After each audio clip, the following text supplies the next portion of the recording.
2024 లేదా 25లో డిగ్రీ లేదా బీటెక్ చదివారా? సాఫ్ట్‌వేర్ జాబ్ కోసం ఎదురు చూస్తున్నారా? అయితే కోడ్ జ్ఞాన్ 100 డేస్ కోర్సులో చేరండి. జాబ్ సాధించండి.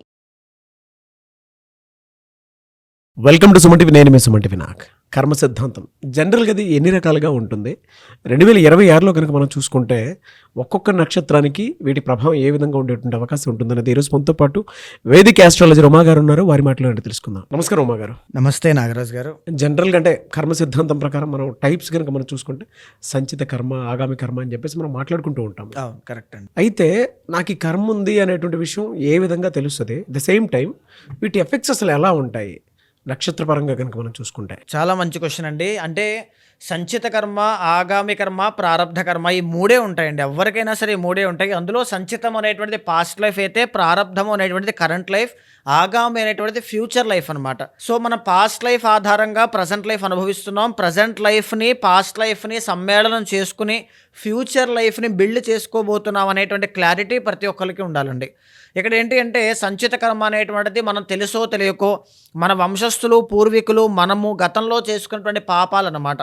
అది పాపం అవ్వచ్చు, పుణ్యం అవ్వచ్చు, ఎనీథింగ్ ఏదైనా అవ్వచ్చు అండి. దానికి అనుగుణంగానే ఇప్పుడు నా లైఫ్ ఉందండి. ఇప్పుడు నా లైఫ్లో నేను పాపం చేస్తున్నానా, పుణ్యం చేస్తున్నానా, శరణాగతి వేడుతున్నానా, సరెండర్ అవుతున్నానా, ఎవ్రీథింగ్ అన్నీ కూడా ఈ రెండింటిని యొక్క మిక్స్డ్ యొక్క రిజల్ట్సే ఆగామి కర్మ అండి. ఫర్ ఎగ్జాంపుల్ ఒక నక్షత్రం తీసుకున్నాం అనుకోండి.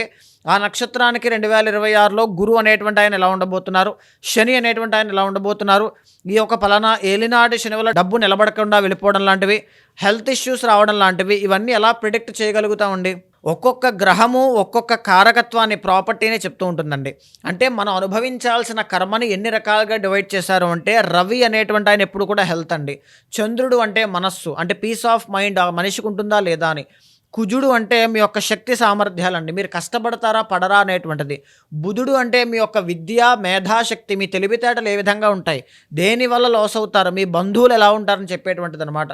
గురువు అనేటువంటి ఆయన విద్య, తర్వాత ధనము, సంతానము, గౌరవ మర్యాదలు, మీరు ఎక్కడెక్కడ లాస్ అవుతారో ఆ కర్మ బాగాలేకపోతే ఇక్కడ గురువు బాగాలేదంటే ఫలానా కర్మ వల్ల ఇక్కడ మీరు అవమానపడతారు. తర్వాత శుక్రుడు అంటే సుఖకారకుడు అండి, అంటే కోరికలు అనమాట. ఏ కోరికల కోసం మీరు వెంపర్లాడుతూ ముందుకు వెళ్ళి ఎన్ని కష్టాల్లో పడి మునుగుతూ ఉంటారనేటువంటిది. శని అంటే మీరు పడేటువంటి కష్టం అండి, అంటే మీరు దేనికోసం కష్టపడతారు. థర్డ్ హౌస్లో శని ఉంటే మీ జీవితం కోసం కష్టపడతారు. సెకండ్ హౌస్లో శని ఉంటే అత్యాశ పెరుగుతుంది. లగ్నంలో శని ఉంటే అనారోగ్య ఇబ్బందులు వస్తాయి, అంటే ఆరోగ్యం బిల్డ్ చేసుకోవడానికి కష్టపడతారు. సో ఇక్కడ తర్వాత రాహు అంటే డిస్ట్రాక్షన్స్ అండి, అంటే మీ యొక్క అత్యాశ అన్నమాట. కేతు అనేటువంటి ఆయన మీ ఆధ్యాత్మికత, మీలో ఉండేటువంటి పరతత్వము. సో ఈ యొక్క ఎలిమెంట్స్ని పట్టుకుని ఆస్ట్రాలజీ పరంగా సంచిత కర్మ అనేటువంటిది ఏ విధంగా ఉంటుంది, ఆగామి కర్మ ద్వారా వాటిని సవరించుకోవాలి అనుకుంటే ఎలాంటి పూజాక్రతువులు ఆచరించుకుని భగవంతుణ్ణి, ఏ రకమైనటువంటి దేవతా స్వరూపాన్ని, అంతా కూడా పరమాత్మ స్వరూపమేనండి. అందులో వినాయకుడు ఒక విషయాన్ని తెలియజేస్తూ ఉంటే, శివుడు అనేటువంటి ఆయన ఒక ఫిలాసఫీని తెలియజేస్తూ ఉంటారు, విష్ణుమూర్తి అనేటువంటి ఆయన ఇంకొక ఫిలాసఫీని తెలియజేస్తూ ఉంటారు. ఏ దేవతా స్వరూపాన్ని, పరమాత్మని మనం శరణు వేరడం వల్ల ఆ పూర్వజన్మ పాపము అంతా కూడా క్లియర్ అయిపోయి మనల్ని మనము ప్యూర్ చేసుకోవడానికి ఉపయోగపడుతుంది అనేటువంటిది ఈరోజు మనం మాట్లాడుకునేటువంటి ఆస్ట్రాలజికల్ నక్షత్రాస్ అండి. మీరు చెప్పిన దాని ప్రకారం కనుక మనం చూసుకుంటే అంటే కర్మ సిద్ధాంతం ప్రకారం జ్యేష్ఠ నక్షత్రం వారికి 2026 ఏ విధంగా ఉండబోతుంది? 1, 2, 3, 4 పాదాల వారికి ది సేమ్ టైం అసలు వారి గుణగణాలు ఏ విధంగా ఉంటాయి, ఏ విధంగా ఉండబోతుంది అంటే ఇయర్ మొత్తం జనవరి నుంచి డిసెంబర్ వరకు? జ్యేష్ఠ నక్షత్రము అనేటువంటిది వృశ్చిక రాశిలో సంచారం చేసేటువంటి నక్షత్రం అండి. ఇక్కడ ఈ జ్యేష్ఠ నక్షత్రానికి అధిపతి బుధుడు, అదేవిధంగా వృశ్చిక రాశికి అధిపతి కుజుడు అనమాట. స్మార్ట్నెస్ ఉంటుంది, అగ్రెషన్ ఉంటుంది, కోపం ఉంటుంది, ఎడిక్షన్స్ అనేటువంటివి ఖచ్చితంగా ఉంటాయి. విమెన్ విషయంలో ఇబ్బందులు అనేటువంటివి జ్యేష్ఠ నక్షత్రం వాళ్ళు చాలా ఎక్కువగా పడతారండి. చాలా డీప్గా జ్యేష్ఠ నక్షత్రం మీద మనం చేద్దామండి ఒక వీడియో. 4 పాదాల వాళ్ళకి విమెన్ అండ్ మెన్కి ఎలా ఉండబోతుంది ఏంటనేటువంటిది. సో కరెంట్లీ 2026వ సంవత్సరం వీళ్ళకి ఏ విధంగా కనబడబోతోంది మనం చూస్తే, ప్రధానంగా గురువు అనేటువంటి గ్రహాన్ని బాగా గమనిస్తే 8th, 9th, 10th హౌసెస్లో గురువు అనేటువంటి ఆయన ఉంటారండి. సో ఎప్పుడైతే 2026 స్టార్ట్ అవుతుందో జూన్ 1వ తారీఖు దాకా వీళ్ళకి పెద్దగా గురుబలం అనేటువంటిది ఉండదు. దీనివల్ల కాస్త శుభకార్యాల్లో ఆటంకాలు రావడం కానీ, ఉద్యోగాల్లో కాస్త ఒడిదుడుకులు చూడడం కానీ, ఫైనాన్షియల్ ట్రబుల్స్ అనేటువంటివి కనబడడం కానీ, చిన్న చిన్న అవమానాలు అనేటువంటివి రావడం కానీ ఎక్కువగా చూసే అవకాశాలు ఎక్కువ ఉంటాయండి. అయితే జూన్ 1 దగ్గర నుంచి మొత్తం మళ్ళీ ట్రాన్స్ఫార్మ్ అయిపోతారండి. ఎందుకు? గురువు అనేటువంటి ఆయన సెకండ్ అండ్ ఫిఫ్త్ లార్డ్ అయి 9th ఎగ్జాల్టేషన్లోకి వెళ్తున్నారు. దీని మూలకంగా ఏం జరుగుతుంది, గురువు అనేటువంటి ఆయన అద్భుతంగా యోగించబోతున్నారు కాబట్టి శుభకార్యాలు బాగా జరుగుతాయండి. మంచి మనీ అనేటువంటిది, ఎర్నింగ్స్ అనేటువంటివి పెరుగుతాయి. తర్వాత సంతానం విషయంలో గుడ్ న్యూస్ వింటారు. వివాహ ప్రయత్నాలు చేస్తే బాగుంటుంది. సెకండ్ లార్డ్ కాబట్టి విద్య, చదువుకునేటువంటి వాళ్ళకి చాలా బాగుంటుంది. ఈ స్పిరిచువల్ ఇంక్లినేషన్ చాలా బాగుంటుంది అని చెప్పచ్చు. ఏదైనా ఆస్తులు కొనాలి, లేకపోతే ఒక ల్యాండ్ కొనాలి, కొత్త కొత్త వస్తువులు కొనాలి, ఏదైనా ఉద్యోగాల్లో మార్పులు చేసుకోవాలి, స్టార్టప్ కంపెనీస్ ఉన్నాయి, చాలా బాగుంటుంది ఆ టైంలో. ఈవెన్ అదే టైంలో అండి వీళ్ళకి రవి అనేటువంటి ఆయన కూడా యోగిస్తారండి. ఎప్పటి నుంచి, ఆగస్టు 17వ తారీఖు దగ్గర నుంచి అక్టోబర్ 17 దాకా. గురువు జూన్ 1 నుంచి అక్టోబర్ 31 దాకా యోగిస్తూ ఉంటారు. అంటే గురు రవులు ఇద్దరూ కూడా అనుకూలించేటువంటి సమయం అన్నమాట. ఆ టైంలో ఏదైనా అనుకూలిస్తుందండి. మంచి గౌరవ మర్యాదలు ఉంటాయి. అగైన్ మళ్ళీ నవంబర్ 1వ తారీఖు తరువాత నుంచి గురు బలము అనేటువంటిది తగ్గుతుంది. బికాజ్ ఎందుకంటే గురువు దశమంలోకి వెళ్తారు కాబట్టి ఉద్యోగంలో మార్పులు చేర్పులు రావడం కానీ, సాటిస్ఫాక్షన్ లేకపోవడం కానీ, డబ్బు సంపాదన విపరీతంగా ఖర్చులు అవ్వడం కానీ, ఎర్నింగ్స్ తగ్గుతాయండి, ఆర్థిక సమస్యలు పెరుగుతాయి. సో ఖచ్చితంగా ఏకాగ్రత అనేటువంటిది ఆ టైంలో పెంచుకుంటూ వెళ్ళాలి అని చెప్పొచ్చండి. గురు బలము అనేటువంటిది తగ్గుతుంది అంటే అక్టోబర్ 31 తర్వాత చిన్న చిన్న అవమానాలు ఉంటాయి కెరీర్ పరంగా. అంటే మీ పెర్ఫార్మెన్స్ తగ్గడం కానీ ఇలాంటివి ఉంటాయి. సో గురువు అనేటువంటి ఆయన ఈ విధంగా జ్యేష్ఠ నక్షత్రం వాళ్ళకి యోగించబోతున్నారండి. ఇక శని అనేటువంటి ఆయన మనం బాగా గమనిస్తే సంవత్సర కాలం అంతా కూడా శని పంచమ స్థానము అయినటువంటి మీనరాశిలో ఉంటారు. దీనివల్ల సంతానం విషయంలో, ఈ ప్రేమ విషయాల్లో కాస్త కష్టపడాల్సిన పరిస్థితులు ఉంటాయి. అంటే అది ఒక విఫలము అని చెప్పలేము, కష్టం ఉంటుంది అంతే అండి.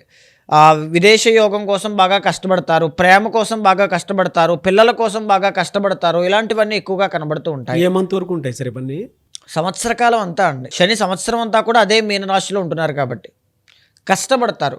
అంటే దాన్ని సాధించడం కోసం కష్టపడడం ఇలా ఉంటుందన్నమాట. ప్రయత్నం చేస్తూనే ఉంటారు. హెల్త్ పరంగా ఎలా ఉండొచ్చు సార్ వీళ్ళకి? ఎస్పెషల్లీ జూన్ 1వ తారీఖు లోపు హెల్త్ పరంగా కూడా ఇబ్బందులు అనేటువంటివి కనబడతాయండి. శారీరక ఆరోగ్యం కంటే మానసిక ఆరోగ్యము అనేటువంటిది దెబ్బతినే అవకాశాలు ఎక్కువ ఉంటాయి. బికాజ్ అష్టమంలోకి గురుడు వెళ్తారు కాబట్టి. సో ఎమోషనల్గా చాలా స్ట్రాంగ్గా ఉండాలి మీరు. అదేవిధంగా రాహు అనేటువంటి ఆయన మనం చూస్తే అండి సంవత్సర కాలం ఆల్మోస్ట్ నవంబర్ 25వ తారీఖు దాకా ఈయన 4వ స్థానంలో ఉంటారు. కుటుంబ పరంగా వచ్చేటువంటి మానసిక ఒత్తిడి ఇబ్బంది పెడుతుంది. 4వ స్థానంలో రాహు అనేటువంటి ఆయన యోగించరు కాబట్టి రాంగ్ ఇన్వెస్ట్మెంట్స్ అనేటువంటివి చేసే అవకాశాలు ఉంటాయి. సో 1కి 10 సార్లు ఏదైనా రూపాయి ఖర్చు పెట్టాలి అంటే ఆలోచించుకుని క్రాస్ చెక్ చేసుకుని మాత్రం ముందుకు వెళ్ళండి. కేతు అనేటువంటి ఆయన బాగున్నారు. దీనివల్ల ఉద్యోగంలో చంచలత్వము కానీ, లేకపోతే అనేక రకాలైనటువంటి ఆలోచనలు, మారాలి, ఇంకొకటి చేద్దాం, అది చేద్దాం అనేటువంటి ఆలోచనలు పెరగడం కానీ ఉంటాయి. కానీ కేతు అనేటువంటి ఆయన పెద్దగా ఇబ్బంది ఏమీ పెట్టరు. ఆయన యోగిస్తున్నారు కాబట్టి పర్వాలేదు. కాన్సన్ట్రేట్ చేయాల్సింది రాహు యొక్క బలం పెరగడానికి, శని యొక్క బలం పెరగడానికి, గురు బలము అనేటువంటిది పెరగడానికి. సో జూన్ 1 నుంచి అక్టోబర్ 31 దాకా మాత్రం వీళ్ళకి అపూర్వమైన రాజయోగం అయితే పడుతుందండి. ఏ మంత్లో ఏ విధంగా ఉండొచ్చు అండి? జూన్ 1 దాకా పెద్దగా ఏం కనబడదండి. జూన్ 1 నుంచి అక్టోబర్ 31 దాకా plenty of money, tons and loads of money చాలా ఉంటాయి. మళ్ళీ నవంబర్ 1 నుంచి ఏమీ కనబడదు. సో మనీ పరంగా అప్పుడు ఎలా సార్? అంటే వీళ్ళకి రెమెడీ ఏమైనా ఉందండి? గురుబలం పెరగాలండి. అంటే దానికి ఏం చేయాలి? శివ ఆరాధన, ఎక్కువగా శివ ఆరాధన, దత్తాత్రేయ స్వామి ఆరాధన ఎక్కువగా చేయాలి. ఎవ్రీడే స్ఫటిక శివలింగం ఇంట్లో పెట్టుకోండి. ఈ గురుబలం అనేటువంటిది బాగాలేనప్పుడు నాగరాజు గారు ఎక్కడ డబ్బులు పెట్టకూడదో అక్కడ డబ్బులు పెడతారు. ఎవరి మాట వింటే వాళ్ళు బాగుపడతారో వాళ్ళ మాట వినరు వీళ్ళు. అంటే అది యూజువల్గా జరుగుతూ ఉంటుంది. ఏదో ఒక విధంగా కర్మ అనుభవించాలి కాబట్టి అలా విననివ్వదు కర్మ అనేటువంటిది. అష్టమ గురువు అనేటువంటి ఆయన అవమానపడాలి. ఎంత మంచి చేసినా మాటలు పడతారు. ఇయర్ స్టార్టింగ్లో ఎంత కష్టపడినా జాబ్ అనేటువంటిది రాదు, ఎంత జాబ్ వచ్చినా జీతం అనేది పడదు. ఈ రకంగా కనబడుతూ ఉంటుందన్నమాట. సో గురుబలం పెరగడానికి ప్రయత్నం చేయండి. ఎవ్రీ మండే శివాలయానికి వెళ్ళి శివ ఆరాధన అనేటువంటిది చేస్తూ ఉండండి. గోసేవ చేస్తూ ఉండండి. శనగలు దానం ఇస్తూ ఉండండి. పర్సనల్ చార్ట్ చూసుకుని తగిన నిర్ణయాలు, పరిహారాలు చేసుకోవడం చాలా మంచిది. సో ఖచ్చితంగా పరిహారాల కోసం చేసుకోవాల్సిందే. మిమ్మల్ని అప్రోచ్ అవ్వచ్చండి ఆ ప్రాసెస్లో? తప్పకుండా. పర్సనల్ చార్ట్ చూసిన తర్వాత అయితే ఇంకా డీటెయిల్గా చేయడానికి పాసిబుల్ అవుతుంది కాబట్టి సో పర్సనల్ చార్ట్ చూసి తప్పకుండా చేయిద్దామండి. చాలామంది 2026లో మా భవిష్యత్ ఏ విధంగా ఉండబోతుంది అని తెలుసుకోవాలనుకున్నటువంటి వాళ్ళు చాలామంది ఉన్నారు. వేదిక ఆస్ట్రాలజీ త్రూ ఎలా వెళ్ళాలి అని కొన్ని దోషాలు, పరిహారాలు కూడా తెలుసుకోవాలనుకున్నటువంటి వాళ్ళు ఉన్నారు. వాళ్ళు మిమ్మల్ని అప్రోచ్ అవ్వాలంటే ప్రాసెస్ ఏంటి? తప్పకుండా అండి. అలాంటి వాళ్ళు ఎవరైనా ఉంటే మీకు కింద కనిపించే నెంబర్కి కాల్ చేస్తే మా వాళ్ళు మీకు పూర్తి వివరాలు అందిస్తారు. మీ జాతకాన్ని చూసిన తర్వాత చాలామందికి ఒక గైడెన్స్ ఉంటే బాగుంటుంది అనుకుంటారండి. ఎవ్రీ 3 మంత్స్కి మీకు గైడెన్స్ కావాలి అన్నా, ఎవ్రీ 6 మంత్స్కి ఒకసారి గైడెన్స్ కావాలి అన్నా, every year every month guidance కావాలి అన్నా ఖచ్చితంగా మీ వెనకాల నేను ఉంటాను. ఒక ముహూర్త విషయంలో కావచ్చు, లేకపోతే ఒక సందేహం విషయంలో కావచ్చు, కెరీర్ కావచ్చు, పర్సనల్ లైఫ్ కావచ్చు, ఎవ్రీథింగ్ అన్నీ కూడా మీ వెనకాల నడిపించేటువంటి ప్రయత్నం చేస్తాను. అలాంటి వాళ్ళు ఉంటే మీకు కింద కనిపించే నెంబర్కి కాల్ చేస్తే మా వాళ్ళు మీకు పూర్తి వివరాలు అందిస్తారు. ఏదైనా దోషాలుంటే శాంతి పరిహారములు ఆచరింపచేసి భగవత్ అనుగ్రహం కలిగేలా చేస్తాను. థ్యాంక్ యూ అండి, థ్యాంక్ యూ సో మచ్ అమ్మ గారు. నమస్తే అండి. చూసారు కదండి వీడియో. ఈ వీడియోపై మీ అభిప్రాయాన్ని కమెంట్ బాక్స్లో పోస్ట్ చేయండి. ముఖ్యంగా మీరు కనుక 2026లో వేదిక్ ఆస్ట్రాలజీ త్రూ మీ లైఫ్ స్టైల్ ఏ విధంగా ఉండబోతుంది అనేటువంటి విషయం తెలుసుకోవాలనుకుంటే అండ్ ఏదైనా దోషాలు ఉంటే దాన్ని క్లియర్ చేసుకోవాలి అనుకున్నటువంటి వాళ్ళు స్క్రీన్ మీద ఉమా గారి కాంటాక్ట్ నెంబర్ కనిపిస్తుంది. దాన్ని మీరు కాల్ ఆర్ మెసేజ్ వాట్సాప్ చేసి వెంటనే అపాయింట్మెంట్ బుక్ చేసుకోండి. ఈ వీడియో లైక్ చేయండి, షేర్ మాత్రం తప్పకుండా చేయండి. ఇలాంటి మరిన్ని వీడియోస్ కోసం మా ఛానల్ ఫాలో అవ్వండి. Thank you.